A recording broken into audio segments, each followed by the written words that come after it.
जय Hind and hello guys, स्वागत है आपका आपके अपने YouTube चैनल ज्ञानदेह होस्ट में। और इस वीडियो में मैं आपको बताने वाला हूं असम पुलिस सफाई कर्मचारी भर्ती 2023 के बारे में, जिसमें कि छठी पास कैंडिडेट अप्लाई कर पाएंगे। और ये आपकी परमानेंट भर्ती है जिसमें आपके टोटल 587 पद निकाले गए हैं और अप्लाई करने के लिए कोई एप्लीकेशन फीस भी नहीं है। तो आप इस वीडियो को देखते रहिए, यहाँ पर आपको स्टेप बाय स्टेप पूरी जानकारी दी जाएगी। तो चलिए शुरू करते हैं। तो यहाँ पर गाइज आपके मन में एक सवाल आ रहा होगा कि क्या इसमें अन्य स्टेट के कैंडिडेट अप्लाई कर पाएंगे। तो उसका जवाब ये है कि इसमें अगर आप असम के निवासी है तभी अप्लाई कर पाएंगे, क्योंकि यहाँ पर आपसे जो आपको डोमिसाइल सर्टिफिकेट है वो मांगा गया है। अब चलिए बात करते हैं आपकी इस भर्ती के बारे में। ये जो आप यहाँ पर वेबसाइट देख पा रहे हैं, हमारी ऑफिशियल वेबसाइट jobsgyan.in है। इसका लिंक वीडियो के डिस्क्रिप्शन में दिया है। जैसे ही आप लिंक ओपन करेंगे आपके सामने इस रिक्रूटमेंट की जानकारी आ जाएगी। मैं आपको बता दूं कि अगर आप यहाँ पर मुझसे 1 to 1 बात करना चाहते हैं, आपको कोई भी प्रॉब्लम है इस वैकेंसी को लेकर के, तो आप यहाँ पर टेलीग्राम चैनल ज्वाइन करके मुझसे 1 to 1 बात कर सकते हैं, क्योंकि वहाँ पर चैटिंग का ऑप्शन अवेलेबल है।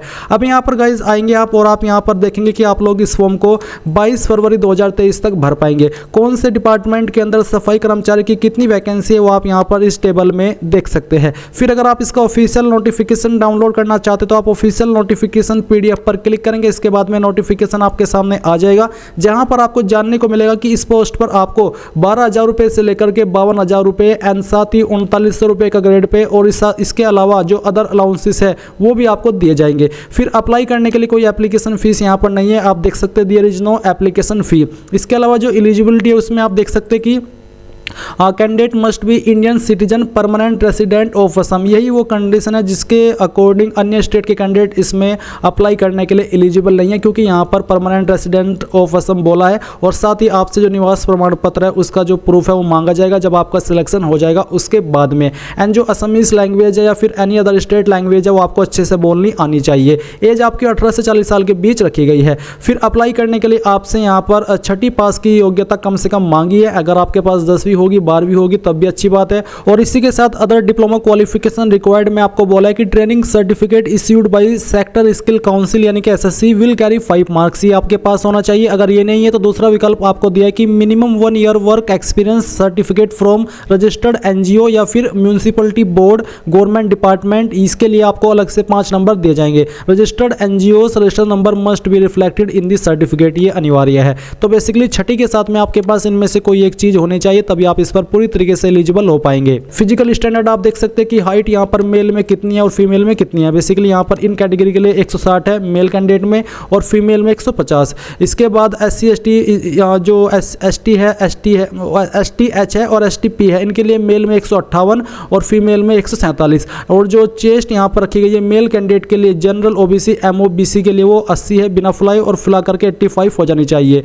और जो यहाँ पर STH है और STP है इनके लिए 77 बिना फुलाई और फुला करके 82 सेंटीमीटर हो जानी चाहिए। अब बात करते हैं इसमें अप्लाई करने के प्रोसेस के बारे में। तो यहाँ पर जो मैंने लिंक दिया है हमारी वेबसाइट का, आपको एक बार फिर से ओपन करना है और अप्लाई ऑनलाइन लिंक पर क्लिक करना है। इस पर क्लिक करने के बाद आपके सामने कुछ ऐसा इंटरफेस आ जाएगा। अगर आपका पहले से इस वेबसाइट के ऊपर अकाउंट है, आपने कोई भी फॉर्म भरा है इस वेबसाइट का इस्तेमाल करके, तो आप डायरेक्टली लॉगिन कर लेंगे। बट अगर आप फर्स्ट टाइम है तो आप यहाँ पर रजिस्टर नाउ पर क्लिक करेंगे। इस पर क्लिक करने के बाद जो भी आपका नाम है वो यहाँ पर आपको 10th के सर्टिफिकेट के अकॉर्डिंग या फिर जो आपका 6th का सर्टिफिकेट है इसके अकॉर्डिंग फिल करना है। फिर आप यहाँ पर आपका फादर नेम एंटर करेंगे, आपकी मदर्स का नेम एंटर करेंगे, अपना मोबाइल नंबर आप यहाँ पर एंटर करेंगे। अगर आप रोजगार कार्यालय के अंदर रजिस्टर्ड है तो उसका एम्प्लॉयमेंट नंबर आप यहाँ पर देंगे, अगर नहीं है तो खाली छोड़ दीजिए।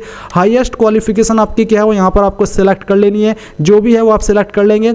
और परमानेंट डिस्ट्रिक्ट आपकी कौन सी है वो भी आपको यहाँ पर सिलेक्ट कर लेनी है। एंड देन जो आपका जेंडर है वो आप यहाँ पर सिलेक्ट करेंगे। फिर आपकी कास्ट कैटेगरी कौन सी है वो आपको यहाँ पर सिलेक्ट कर लेनी है। इसके बाद में यहाँ पर आती है डेट ऑफ बर्थ, तो आप यहाँ पर कैलेंडर के ऊपर क्लिक करके आपकी DOB सिलेक्ट कर लेंगे। एंड देन यहाँ पर आपको आपका आधार नंबर देना है, नहीं है तो खाली छोड़ सकते हैं। फिर आप यहाँ पर टिक करेंगे एंड देन रजिस्टर पर क्लिक करेंगे। रजिस्टर पर क्लिक करने के बाद में आपका अकाउंट क्रिएट हो जाएगा और अब आपको यहाँ पर लॉगिन करके आगे बढ़ना है। आप यहाँ पर लॉगिन के पेज पर आ जाएंगे। आपको यहाँ पर जो रिक्रूटमेंट ID अभी मिली है रजिस्ट्रेशन के माध्यम माध्यम से वो आपको डालनी है। अगर आपके पास वो अभी तक नहीं आई तो आप यहाँ पर आपका रजिस्टर्ड मोबाइल नंबर जो कि अभी आपने रजिस्टर किया वो डालेंगे, एंड जो DOB अभी आपने यहाँ पर रजिस्ट्रेशन के वक्त दी है वो DOB सिलेक्ट करेंगे, DOB यानी कि डेट ऑफ बर्थ, और फिर लॉगिन कर लेंगे।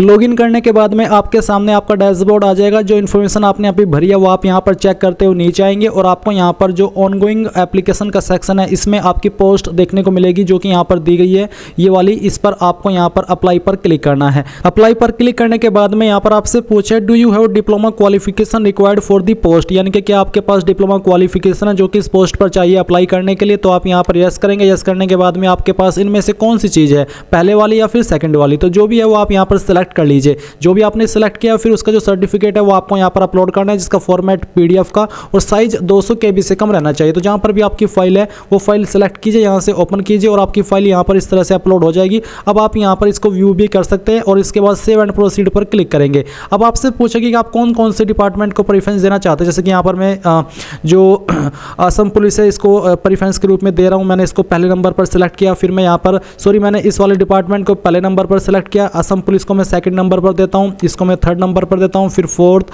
और इसके बाद में फिफ्थ। तो आप इस प्रकार से इन प्रेफरेंसेस को दे सकते हैं। देने के बाद में आप यहाँ पर सेव एंड प्रोसीड पर क्लिक करेंगे। इसके बाद यहाँ पर आता है डॉक्यूमेंट टाइप, तो आपको कुछ डॉक्यूमेंट अपलोड करने हैं। तो यहाँ पर सबसे पहले परमानेंट रेसिडेंस सर्टिफिकेट, तो जिसका फॉर्मेट PDF का और साइज 200 KB से कम रखा है। तो आप यहाँ पर चूज फाइल के ऊपर क्लिक करके इसको अपलोड कर देंगे। मेरा पहले से इस वेबसाइट के ऊपर अकाउंट है इसलिए मेरी फाइल पहले से अपलोड है।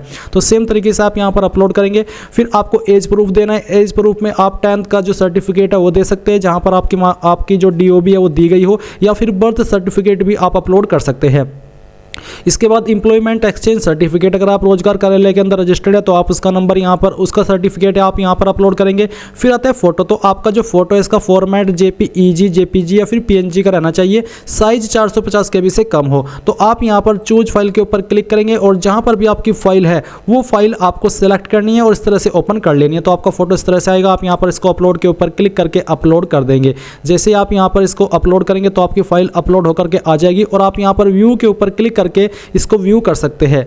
देन गाइज यहाँ पर आपको आपका सिग्नेचर अपलोड करना है। इसका फॉर्मेट आपका सेम है बट साइज 100 KB से कम होना चाहिए। तो आप यहाँ पर इसके ऊपर क्लिक करके इसको भी अपलोड कर देंगे। फिर आपकी पर्सनल डिटेल यहाँ पर कुछ दी गई है और कुछ आपको यहाँ पर देनी है। जैसे कि यहाँ पर नेशनलिटी आपकी इंडियन रहेगी और रिलीजन आपका जो भी है वो यहाँ पर आप सेलेक्ट कर लीजिए। इसके बाद आप यहाँ पर अपनी ईमेल ID एंटर करेंगे। आपका जो फ़ोन नंबर है वो आपको एंटर करना है। कोई अन्य फ़ोन नंबर देना चाहते तो एडिशनल फ़ोन नंबर के अंदर दे सकते हैं, नहीं तो आप इसको खाली भी छोड़ सकते हैं।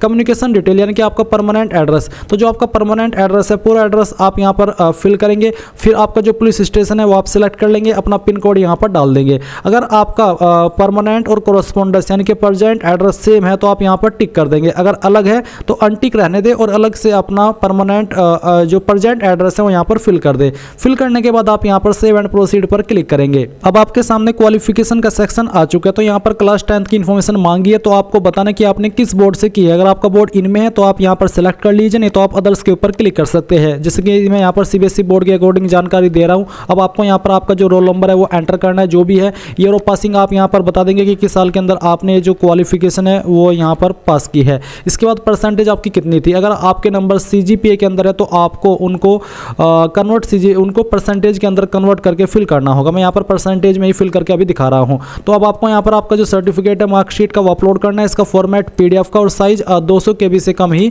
रहना चाहिए। तो जहाँ पर भी सर्टिफिकेट है वो सिलेक्ट करें और यहाँ से ओपन कर दे तो आपकी फाइल अपलोड हो जाएगी। इसके बाद आप यहाँ पर व्यू भी इसको कर सकते हैं एंड देन आप सेव एंड प्रीव्यू पर क्लिक करेंगे। इसके ऊपर क्लिक करने के बाद जो भी जानकारी आपने अभी तक भरी है सभी का प्रीव्यू आ चुका है। आप यहाँ पर सभी जानकारी को वेरीफाई करते हुए आएंगे और अब आपको यहाँ पर कंफर्म के ऊपर क्लिक करके यहाँ से ओके कर देना है। ओके करने के बाद आप यहाँ पर देखेंगे कि आपके नंबर के ऊपर एक OTP गया है, वो OTP यहाँ पर आपको डालना है एंड सबमिट कर देना है। जैसे आप सबमिट करेंगे तो आपका फॉर्म कंप्लीटली सबमिट हो जाएगा। तो गाइज आप जैसे ही OTP एंटर कर देंगे आपका फॉर्म यहाँ पर सबमिट हो जाएगा और आप यहाँ पर फिर से डैशबोर्ड पर आ जाएंगे। यहाँ पर आने पर आपको जो आपने अप्लाई किया है एक्नॉलेजमेंट फॉर्म इसके सामने आएंगे, तो एक्नॉलेजमेंट फॉर्म पर क्लिक करके आपके फॉर्म का PDF डाउनलोड कर लेंगे। तो इस प्रकार से आप लोग इस फॉर्म को भर पाएंगे। आई होप ये प्रोसेस आपको पसंद आया होगा। सो अगर आप कोई सवाल डाउट रह गया तो कमेंट के माध्यम से पूछ लीजिएगा एंड थैंक्स फॉर वॉचिंग। जय हिंद।